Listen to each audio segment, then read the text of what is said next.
Hello, this is Wyland with the FPV podcast, back at you again with the DRL playoffs. Things are definitely getting interesting, getting close to the end of the season, and you can see these pilots really pushing to get into the championships. As always with these podcasts, these are just my initial quick thoughts after watching the episode. So if you have not watched the episode, I would definitely recommend you watch this episode before listening to this. So let's go over the format real quick before we get into the pilots. So the playoff format is 12 pilots get to fly today. And of the 12 pilots, they're broken into two groups as usual. So 6 pilots per group. Of the 6 pilots, 3 of them will get essentially a playoff spot or a championship spot. They are in the playoffs. And they essentially get a bye, so they don't need to fly the second day. They're in and they're good to go. The remaining 3 pilots will have to go into the second day along with the other group's bottom 3 pilots, and they will be racing off for 2 spots for the championships. So definitely a tough road for any pilots that can't clinch on the first day. So let's go ahead and start talking about the pilots. And in general, I would like to say that you're really noticing that the cream of the crop is starting to rise and really set itself above the rest of the pilots. And the pilots that I'm talking about are Gab, Anub, and Gent. And interestingly enough, I think on a distant fourth right now would be Jaws. Let's talk about the top 3 pilots right now. And when I mean that they rise above the rest of the group, I'm talking about the maturity in which they're flying. Yes, they're all fast. Of course, all of them are fast. But what you're seeing from the top 3 is how they can transition from going to a full-on sprint to a technical area and back, and not really having to break pace or not having critical errors doing that. What you're seeing from the rest of the group is that their strategy is almost like go fast at every part of the track. And that works well in certain races, grassroots racing. That's what we see, right? The strategy is go fast everywhere. But you also have a tendency to crash because of that type of strategy. What we're seeing from the top 3 is that they're able to transition. They can go to a full-on sprint. They can then, slow down. There are no breaks in drone racing, right? But they're able to slow down, transition to a slower pace, get through that technical area, maybe do it a little bit risky, but they can still keep in the air and then go back to a dead sprint. And they're doing that so well, and it raises them above everybody else. So let's just talk about each pilot. Gab, he has such great awareness around him. He also has the ability to pick the greatest racing lines. And when I'm talking about the greatest racing lines, with the Racer 3, it's all about momentum. So it's the most fluid racing lines, right? If you don't have to make corrections in your racing line, you're going to be faster overall. It doesn't necessarily mean he chooses the shortest racing line, but the way he flies it, it's always the smoothest. So he never really loses speeds on any line he chooses. And that's the reason why he's able to go into these big leads, is because he doesn't have to do those corrections. And when you don't have to do those corrections, the Racer 3 rewards you with having a really fast pace. I'm kind of borrowing words from 32 Bits when he was on the podcast, but that's really what I see.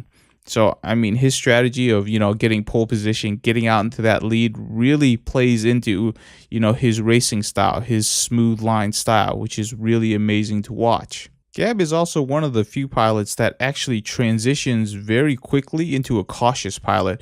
You'll notice that, anytime somebody's in front of him, he flips in flying styles, or if he's in a narrow corridor, or if he's in a very technical section, he's actually able to transition to a cautious pilot. And sometimes that's to his detriment. I would say that's probably his biggest flaw. But in terms of, gaming the system, gaining points, making sure that he finishes, in the upper positions, that's not a bad skill to have. So he's definitely got that, and that's why he's doing so well this year. Now, transition over to a pilot like Anub. Anub is probably the most well-rounded pilot. I really don't see any weaknesses in his flying. If he's on his A game that day, he's just hard to beat if he's beatable. The thing about him is that, even when he's, playing around with being aggressive or being patient, he can do both of those so easily. It's just amazing to watch that. Now, that's not to say that he can't get into a funk, because we have already seen that in one of the races, right? If he gets into a funk, he could not be able to finish a race, or finish a heat, and that happens, and we've seen it happen. So, not saying he's perfect, but definitely the most well-rounded pilot. Last person on the list of the top three, I would say, is Jet. He loves to compete. The guy probably has the best reflexes out of all the pilots that I see. His ability to recover, to get himself out of strange situations is pretty awesome. I just love to see how he can just gets hit, is able to flip the quad around, immediately find where he needs to go, and then he just jumps right into it again like it was just nothing. That's just an amazing skill to have. It's like reflexes, being situationally aware of what's going on, where you are, and just being able to process all that data. It's just really awesome to watch. If I had to pick a pilot that had to fight his way all the way to the front of the pack, I would probably choose Jet because he just has that skill set. And you also saw some great resilience from him throughout the year because, he started off in a funk, and here we are in the playoffs, and he clinched easily. So he definitely proved that he belongs. Now, I put Jaws on a distant fourth right now just based on, him clinching and how well he's been doing in the last race and in this race. But if you ask me why he's doing so well, I really can't pinpoint one thing. He's the type of pilot that just hangs around, and if you hang around long enough, good things are going to happen to you, and that's kind of what he's doing.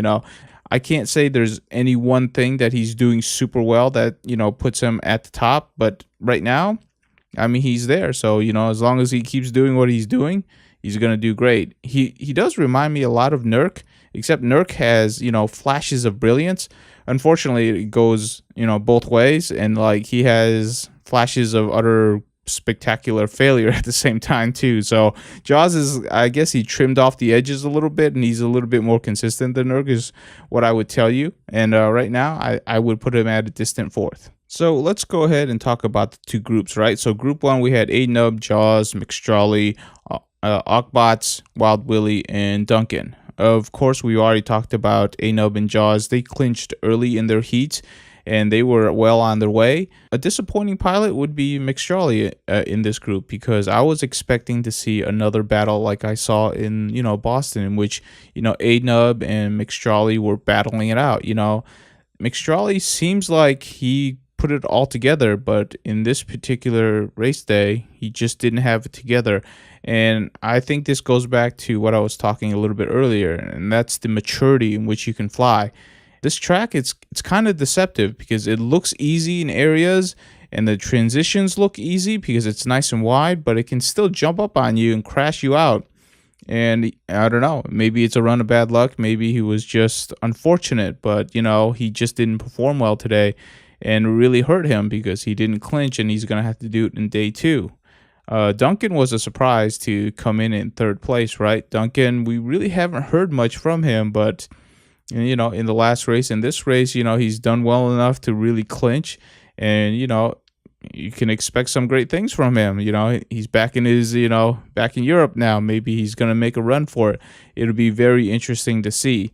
So going over to group two, we have Gab, Nurk, Jet, 32 Bits, Provo, and Atma. So this group is a little bit more star-studded. There's a lot more people that podiumed in group two than in group one. So it was much harder to get into the top three spot in group two than group one, in my opinion. But I mean, we're splitting hairs here, but I would say group two was more harder to make sure that you had the points lead in order to clinch the top three spots. Now, Gab, he basically asserted his dominance. He showed what he can do when he has the lead. It looked like he started off a bit conservatively, and so did Jet, and they were battling it out. But by the second heat, he really opened it up, and he just let loose, and he was just out there, and he was flying so fast. Definitely the favorites going in. One of the funniest things, or not funniest things, one of the greatest things to hear about, the little good tidbits in the show, is the fact that because the track is set up where they fly past the booth that they were sitting at, is that since Gab was in first place, he can easily judge how far ahead he was of the second place person, that he knew how fast he needed to fly so he can adjust his own risk level. And that's, the type of situational awareness that's kind of amazing. if you fly FPV, it's really easy to tune everything else around you out and only focus in on, your goggles, and to have the awareness of what's going on around you, to be able to listen to the noise and decipher it, along with all the other things that's going on. Pretty interesting tidbit. It just shows that a lot of these pilots, they have some more processing power in their brains, other than just to keep the drone in the air. Clinching in the second spot is Jet. Now, as I've said before, I think he's a great competitor. He just absolutely loves to compete, but he showed so much maturity by just being happy with clinching in second place and ensuring that he has a spot in London. It's one of those things where it's easy to say, but as soon as the beep goes off, you want to be in first place.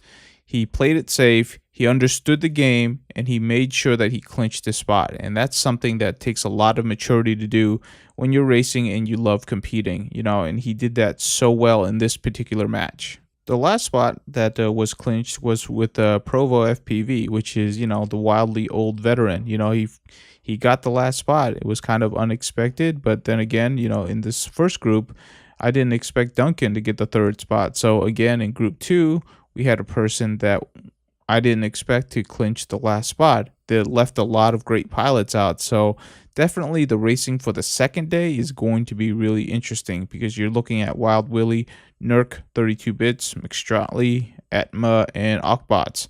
So I'm actually looking forward to the second race. I think as a racing nerd, this is a very interesting group. We're going to see who actually pulls it off because there's only 2 spots and all these pilots, they're all great. So it'll be interesting to see who gets to go to London to compete. All right, that's enough of the pilots. Let's go ahead and talk a little bit about the track before we wrap things up.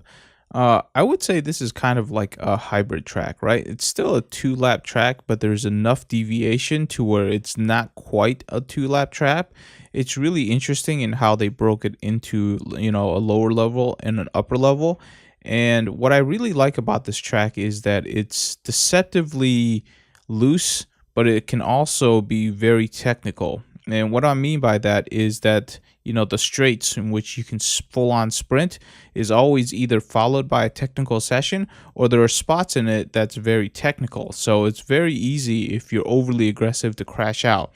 And what I like about the technical sections of this particular race is that they're very wide open. So you can play it a little bit loose and be a little bit aggressive and still get through the technical area. It gives the pilots a little bit of leeway, which means they can race a little bit more. And that's what I'm looking for when I see a track is I want to see the pilots really full on sprint and race it out into those technical areas. And if they're not perfect, there's a little forgiveness because I still want to, keep seeing those pilots compete. I don't want them to crash out because they weren't perfect in a technical area. That's not what I look for a track. I'm looking for the technical areas to show that they can transition between a full-on sprint into full-on, like mobility, agility, skill, and then get back into sprinting again. See those transitions, see if there's some passing. What can they do between those transitions to actually gain seconds or half seconds in order to pass somebody? And this track, I think it was really well put together.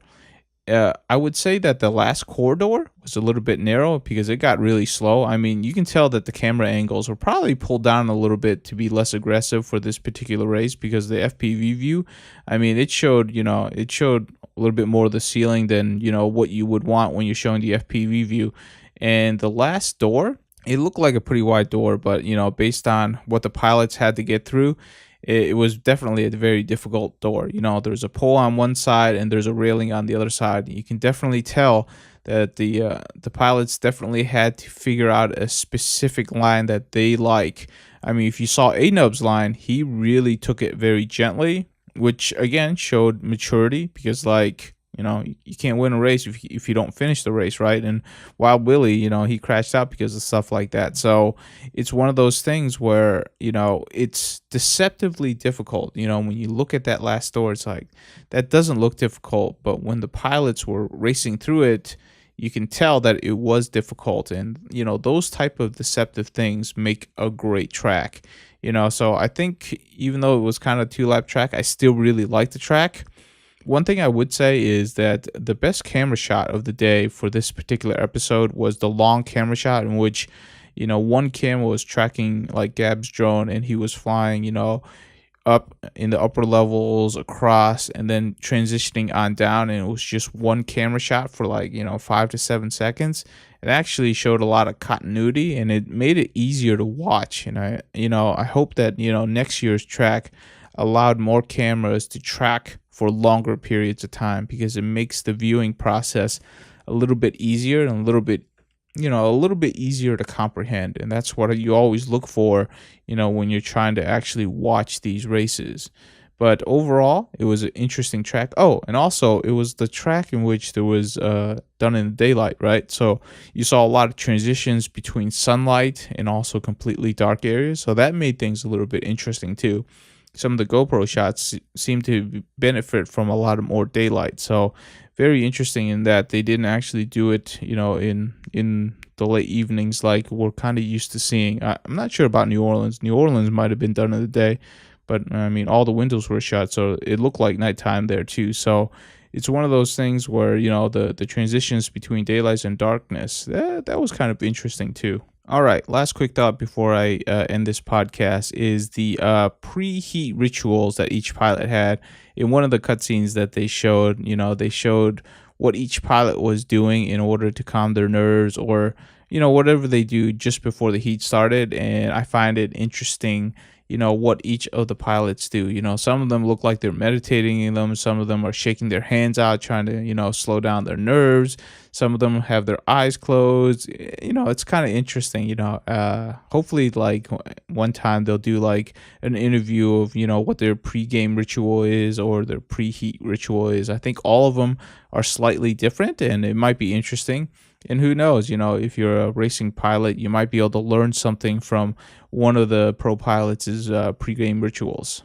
All right, that's all I have. Thank you for listening to this podcast, and definitely looking forward to the remaining episodes of DRL.